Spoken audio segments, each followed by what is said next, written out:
going, YouTube? Hope you guys are having a great day. Wish mine was going a little bit better. For the last 2 days, I've been detailing this truck, and you honestly can't even tell a difference. I did a quick wash on it. I didn't record too much because with the white paint, you can't really see too much of how dirty it was, like the film was on the truck. So I'm kind of going to scrap that footage. But we did go ahead and wash it. And during the wash, if you guys remember, if you guys probably see right here, the chrome plastics that were on the door handles were pretty much just falling off as I was washing the truck. So we went ahead and took those off. They were just held on by 3M tape, just double-sided tape. I don't even know how they made it on the way home, but we took those off during the wash.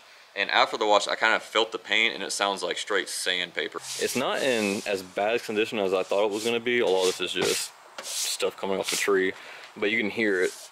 It sounds like sandpaper. So the truck needs a really, really good clay bar. But the good news about the paint was this truck has a little bit over 170,000 miles.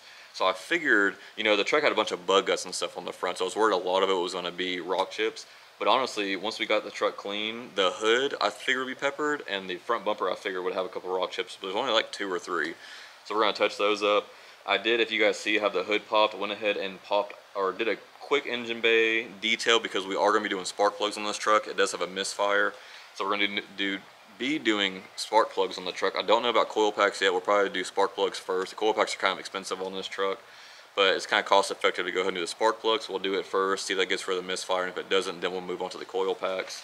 But we wanted to go ahead and clean the engine bay. That way when we take the coil pack off, it's not getting dirt and stuff in that cylinder. So of course we're still going to blow it all out whenever we pull the coil packs off, but I just at least wanted the majority of the engine bay just kind of detailed. So that's why the hood is popped. I did go ahead and check the air filter as well, because that can lead to a misfire, but it's actually pretty clean. So it must have been fairly replaced in the last probably year, because it actually wasn't too bad. I had a couple little bugs in it. I just went ahead and blew the bugs out. As you can see too, the topper is still on the truck. I do have it listed on Marketplace. I think I have it listed for like $180 right now, which a ton of people are messaging me. And even though I have the dimensions and you see the picture of the truck on Facebook, I've got a lot of messages for guys that have like Silverados and stuff like that. And I keep telling them this. It looks like it's actually molded because it goes around the cab. So I think it's actually molded specifically for an F-150. So I hate for somebody to show up and then it doesn't fit. So I've been telling everybody. Oh, the other thing is too, this is a 6.5 foot bed. F-150s for this generation came out with 5.5, 6.5, and 8 foot, I believe. Correct me if I'm wrong. But this is kind of a weird size. Usually people either got the short bed or they got the long bed. And of course I got the weird one that is kind of in between, which you would think the 6.5 would be perfect, because it's not too short to put stuff in the back, but it's also not too long where it kind of looks goofy. But for some odd reason, people either got the 5.5 and the 8 foot, and everyone that's messaging me does not have the 6.5 foot. So that's actually kind of giving me a little bit more hassle to sell than I thought it was going to do. I still need to do a wipe down on the interior, but I did go ahead and do the door jambs on the truck. It had a bunch of just hornet's nests and just wasp nests and stuff like that, so I want to go ahead and get all that cleaned out. And speaking of door jambs, I still have the steps on here. I did go ahead and blast them with penetrating oil. Those will probably be coming off tomorrow. I'm just not a big fan of steps. I think they kind of look goofy, and these are kind of beat up too. They've been on here for, I'm assuming, the whole life of the truck, so they're kind of peppered underneath there. And so that black paint is chipping. You can kind of see the chrome underneath it. So I'm going to go ahead and take those off. Another thing I noticed when washing the truck was, you guys seen the first video, the passenger side taillight had a little bit of moisture in it, nothing too crazy. Usually that means the seal is broke somewhere around the lens. So usually how you fix it is take the taillight off the truck, take the lens off, reseal it, and that kind of fixes that issue, which I planned on doing.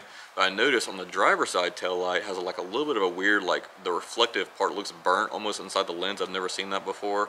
So we just went ahead and grabbed some new ones. I have them right here, a new driver's side and a new passenger side. We're probably not going to throw them on today because we're kind of getting late on time. I'll probably put them on because we still have to do the headlights. It has a little bit of yellowing on top of the headlights. So when we actually go to sand those out and re-clear them, we'll probably go ahead and toss these tail lights in the same video, so be on the lookout for that. Now you guys are probably wondering why the wheel and tire is off on the passenger side. This truck has been sitting for a while, and the previous owner, whenever he would cut grass, he would just cut around the truck, and it was just throwing grass and hay inside the wheel wells and the brakes. So the brakes were just compacted with dry grass. And actually when we pulled into the driveway, we actually smelled a little bit of it burning, so it's actually a good thing we didn't catch on fire on the way home. Probably wasn't the smartest idea. But the plan was not to drive the truck anymore until I was able to take all the wheels and tires off, get all that dry grass out, and make sure we didn't catch on fire. Well, the auto parts store was so close, and I thought, you know, instead of, I'm pretty positive that the driver's side wheel and tire is the one that has the bad wheel speed sensor, but I don't know for sure, and they're about $70. So the auto parts store was so close, I was like, heck, I'll just drive it up there, put it up there, and just had the guys read it off. But of course, I drive the truck up there, they read it, and it's not showing any codes of which one is wrong. Even though the actual dash light is popping up, they don't know if it's the driver's side or the passenger side. I'm gonna try to get an exhaust clip for you guys right here. This thing sounds like a tractor going down the road.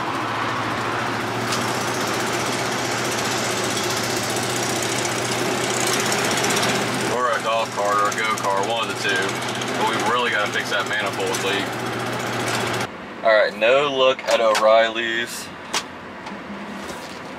They tried to read it, but I guess the code reader is not working on their end, and this is the closest auto parts store near me, and I do not want to drive this truck any farther with all that hay and stuff down there, so I'm just going to kind of limp it back home, and we might have to change out that wheel speed sensor another day, because I checked the price and it is $80 here. So before I spend $80, I want to make sure we have the right one. So that's why we're back here today. That's why I went ahead and took the wheels and tires off, because I need to drive it farther away to actually have another scanner read on it. I mean, it's a kind of 50-50 shot, and the previous owner is pretty sure it's the driver's side, but it's $70, $80. I don't want to risk replacing the wrong one and the dash light's not going away. And speaking of dash lights, another one was the tire pressure sensor. I went ahead and read all the pressures. All of them had about 35 to 40 PSI, but the back driver's side had about 25, if I remember correctly. So I backed the truck into the garage, went ahead and filled it up to about 35. And that's before I drove it to the auto parts store, but it didn't reset. So I'm assuming maybe that is also maybe the sensor as well. I'm not totally sure. But another reason that the wheel and tire is off, specifically on the passenger side, is because that manifold. We have a bad manifold leak on this truck, and I've been soaking those manifold stud bolts. There's 8 of them for the last like 3 or 4 days. Just every morning I come out here and I just soak them with PB Blaster, penetrating oil. So when we go to do that job, the job's already kind of a pain in the butt. I've been doing some research on it, and apparently on these you kind of have to raise the motor a couple inches. Sometimes you don't have to, so I'm going to try to do it without it, but even if we do have to raise the motor a couple inches, it's not that big of a deal. We just unbolt the body bolts, take the starter off, and hopefully that'll give us enough room. Because I called around a couple of exhaust shops around here, and it's like $700 to $1,000 just for the passenger side manifold to get replaced. Even though I have the manifold, that's just the labor. So I don't know if that's just crazy for my area, if you guys are, used to that too. But I'm definitely going to try to tackle that by myself first. The bolts are kind of a little bit crusty down there, so I'm a little bit dreading that job, but that's why I've been soaking it in penetrating oil. Hopefully that'll fix that. But another problem we ran into was when I took the wheel and tire off of this, I noticed that the sway bar end links are just, the bushings are just gone. So that's what I'm actually about to go do now before I've run out of daylight, is run back to the auto parts store, hopefully get those sway bar end links. But besides that, it's pretty much going to do it for this video. Just a quick update on what's been going on with the truck. Didn't want to leave you guys empty-handed. I know it's been a few days since the last upload. But everything's going good on the truck. It's just going very, very slowly, and it doesn't look like there's any progress being made on it. It's just kind of one of those trucks. It just seems like nothing is being done, even though a lot of stuff is being done. So going to go ahead and end the video out here, guys. As always, appreciate you guys watching, and we will see you in the next one. Thanks.